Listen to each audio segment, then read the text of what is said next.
There are some incredible steps forward in terms of our accountability system that are included in this plan. And there are other things that people probably want to work more on, and I'm all for that. But on the accountability side of things, there's a commitment to measuring growth of kids rather than doing the irrelevant measurement that we do all across the country, which is asking how did this year's fourth graders do compared to last year's fourth graders. Completely irrelevant, and it's not the way we do it in Denver. We created a school performance framework to measure growth of kids. It's not the way we're doing it as a state anymore.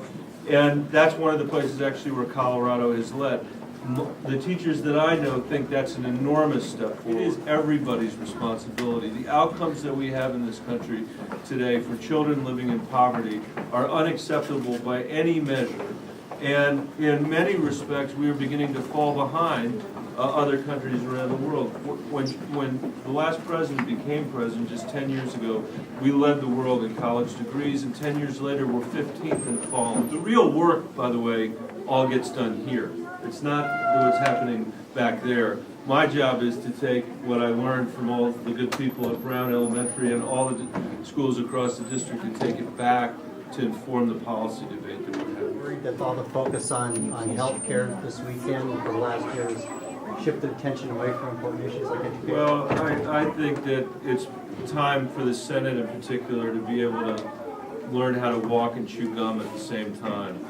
And this is all important work that we've got to get focused on. As I mentioned a minute ago, the hearings really just got started on education, and that will carry us through the summer, and hopefully we'll see a reauthorization of the legislation by the end of the summer. This school district is at its, in terms of enrollment, at its 30-year high right now, right? I can't tell you how unusual that is for an urban school district in this country.